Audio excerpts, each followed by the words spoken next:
If you're just joining us, the golden world of Julian Vane is currently in freefall. I'm going to give you a quick recap of Part 1, but if you want the full story, the first half is pinned on my page.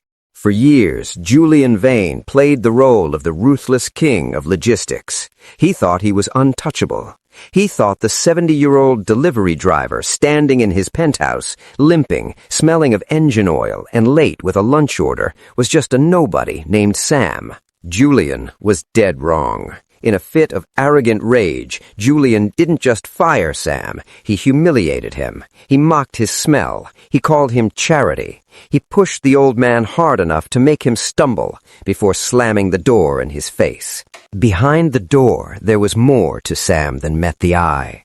He was a decorated war hero who had bled for his country. The land Julian's $15 million penthouse sits on was sold to the Vane family 20 years ago by Sam. Sam didn't keep a dime of that $4 million. He donated every single cent to war orphans, choosing to live on a $900 a month pension just to stay useful. And the final blow? Sam was Julian's own grandfather's best friend. He had spent 3 months trying to reach out, promising a dying man he would watch over his grandson. Julian didn't just fire a driver. He spat on his grandfather's legacy. Now, the phone is ringing. It's Sam's lawyer. Julian needs one final piece of land to close a $200 million deal, the Lincoln Park plot, and he's about to find out that the man he just hosed down from his hallway is the only man who can sign that deal. This is Chapter 4. This is where the bill comes due. Before we continue, I need to ask something of you. Please subscribe to Jossey Stories, and let's keep breathing life into stories that were never meant to stay silent. Now let's continue. Mr. Vane, the attorney continued, her voice professional but laced with disgust, each word sharp as a blade. Are you familiar with the Lincoln Park Development Project? Julian's throat closed completely. He couldn't speak. Lincoln Park, the $200 million project, 9 months of brutal negotiations, his entire company's future, his reputation, his legacy, all riding on it. Everything depended on one final parcel, a 2-acre plot on the west side, owned by an anonymous individual, protected by layers of shell companies. Julian was scheduled to meet the owner today at 4 p.m. in less than 20 minutes, the meeting that would determine whether he became a billionaire or a cautionary tale. Yes, Julian managed. I know the project. The land you need, the attorney said, the final piece that's been holding up your plans, is owned by Samuel Brennan. The world stopped spinning. Time froze. Sam owns the land? Julian's voice was a strangled rasp. Sam owns the Lincoln Park land? Correct. Mr. Brennan has held it for 24 years, waiting for the right purpose, the right person, someone who would honor what that land represented to his late wife. Had been waiting. Past tense. This morning, the attorney said, Mr. Brennan planned to meet you personally. He was going to surprise you, offer you the land at 40% below market value as a gesture of respect for your grandfather's memory. Julian felt his knees buckle. He sat down hard on the $30,000 leather couch and suddenly felt worthless.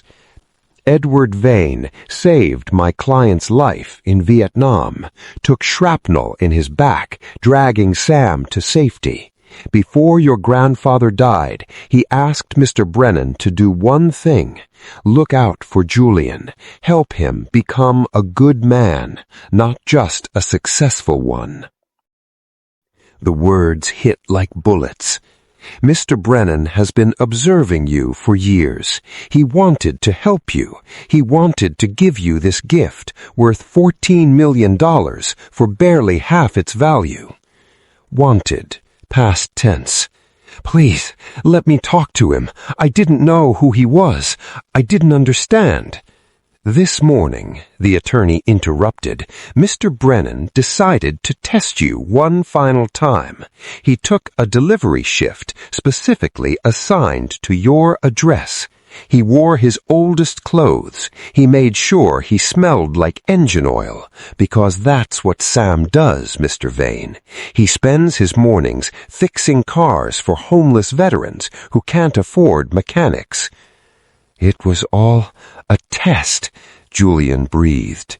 Yes, and you failed spectacularly, catastrophically. Mr. Brennan has made his decision. He's donating it. Donating it? To who? To a non-profit that provides housing for homeless female veterans. Mr. Brennan believes they will use the land with more integrity, more honor, more basic human decency than you ever could. No, please, I'll do anything.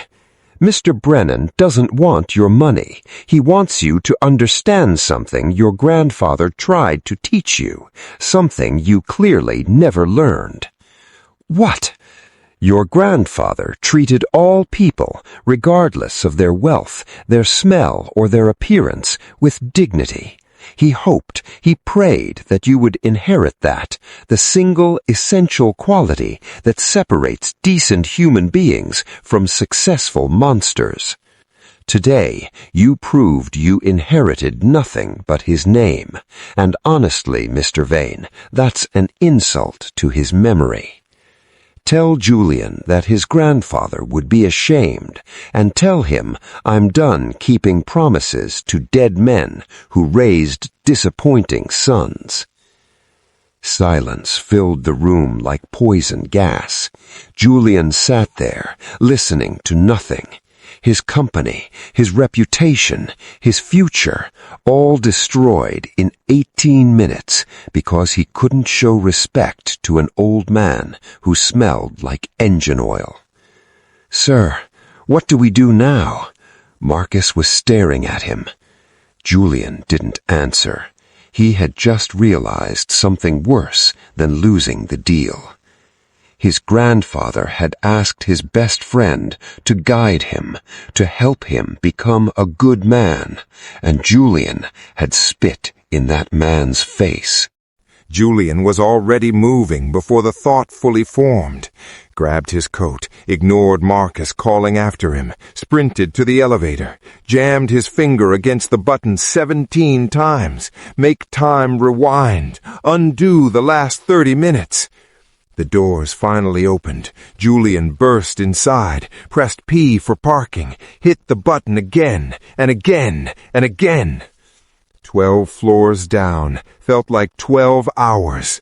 His $800 Italian shoes slapped against the concrete, the sound echoing like gunshots. His $3,000 suit jacket flapped behind him like broken wings. Sam's van was still there. Julian skidded to a stop beside it, catching himself against the rusted metal. The shadow box was gone. Sam had taken it. But on the passenger seat was a small envelope, cream-colored, expensive paper. Julian's hands trembled as he picked it up.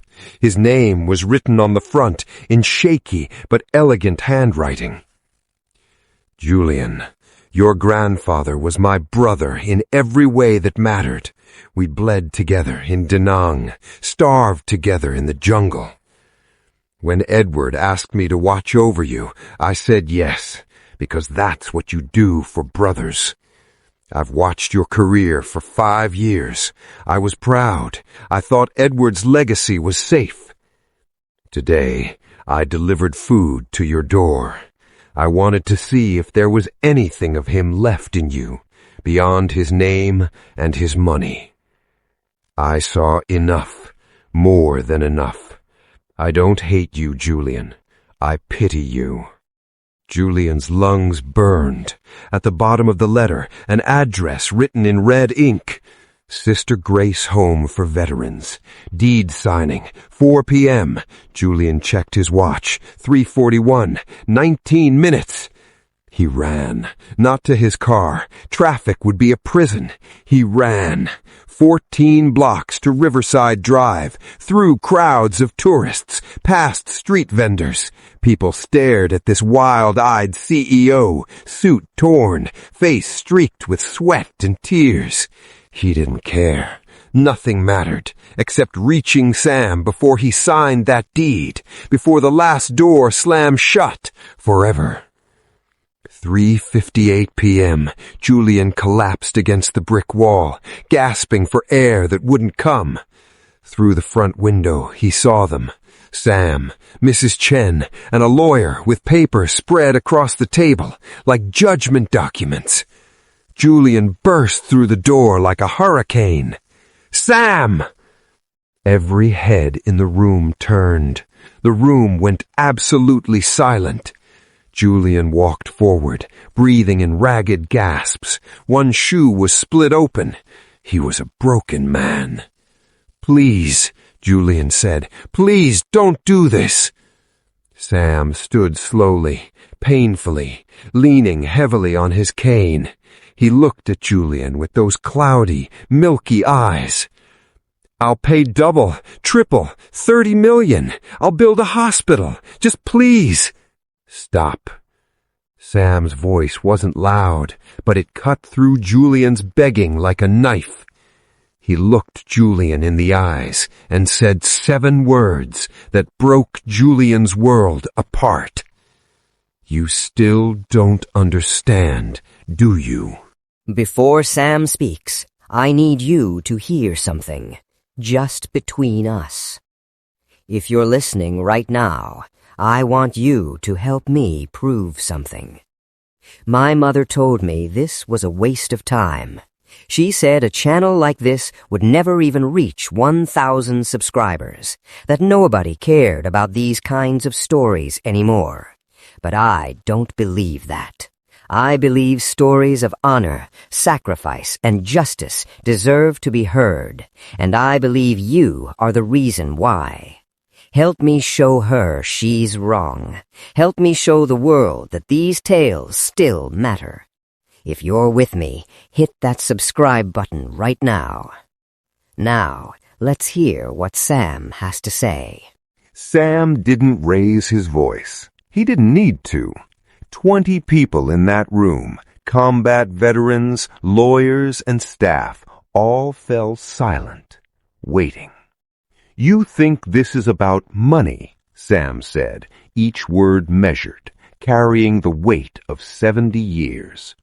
"You think you can write a check big enough to fix what you broke today."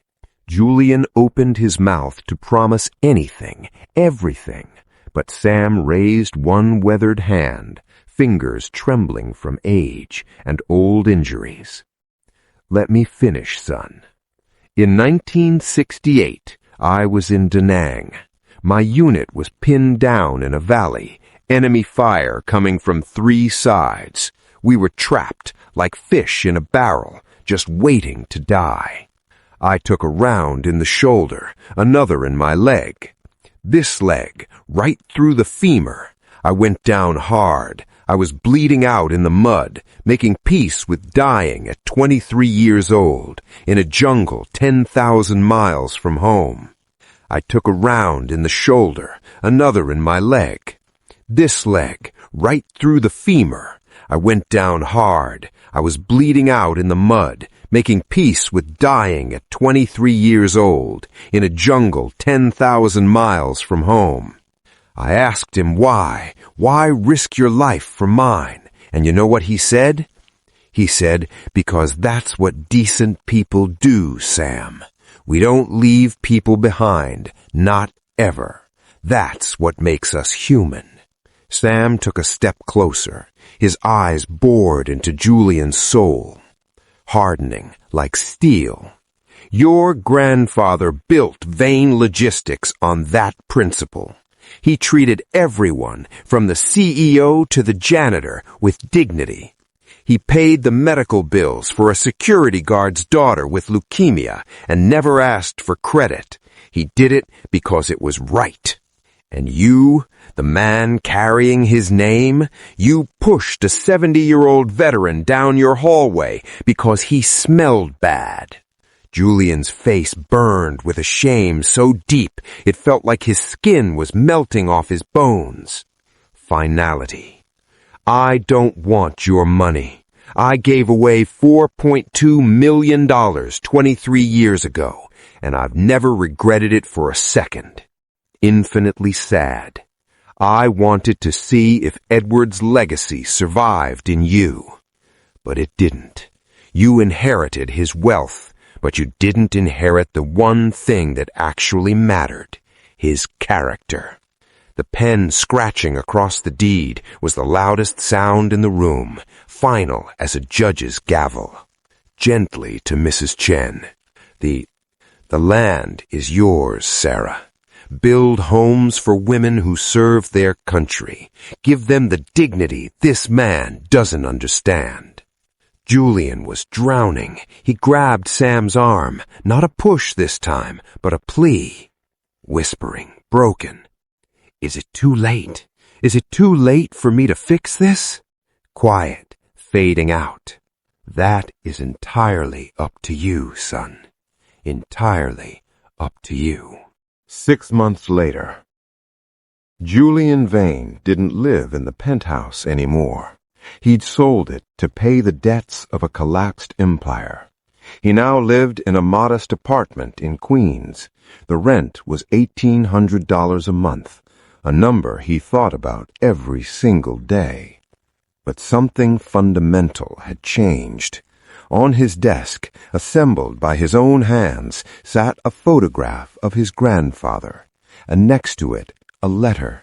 Julian, if you're reading this, I'm gone. I asked Sam to hold this until he thought you were ready. I built everything on one rule. Treat people with dignity, not because it's profitable, but because it's right. The measure of a man isn't his bank account. It's how he treats people who can do nothing for him. Make me proud, Julian, not by making money, but by making a difference. Julian read it every morning. Then he went to work, not at Vane Logistics. He worked at the Sister Grace Home for Veterans, making $18 an hour. He scrambled eggs at 6 a.m. He listened to stories of combat and loss. He learned names. He remembered birthdays. He learned what service actually meant. One afternoon, while Julian was washing dishes, his hands raw from the soap, he looked up and saw Sam. One afternoon, while Julian was washing dishes, his hands raw from the soap, he looked up and saw Sam. Sam didn't smile. He didn't wave. He just watched. But after a long, terrible moment, he nodded, just once. You're getting there. Keep going. 2 weeks later, a package arrived. Inside was his grandfather's military footlocker and a note from Sam. Edward would be starting to recognize you again. Don't stop now. Julian opened that locker and found the real legacy, not buildings, but honor. He found a final letter Edward had written to Sam. Sam, thank you for watching over him, even when he didn't deserve it. Thank you for being my brother. Julian sat on that floor and cried, not for what he'd lost, but for what he had finally found. If this story hit you where it hurts, it's because you know the truth. We are all one choice away from becoming Julian Vane, and one kind decision away from becoming Sam. Subscribe to Jossey Stories. We tell the tales that sting, the tales that force us to look in the mirror. Drop a comment and tell me, Have you ever misjudged someone based on how they looked? Did you fix it, or does it still haunt you? Next story. The homeless vet they mocked at the funeral. He owned the cemetery. Thank you for listening. Remember, the world doesn't need more empires. It needs more Sams. It needs more people who understand that character is what you do when nobody is watching.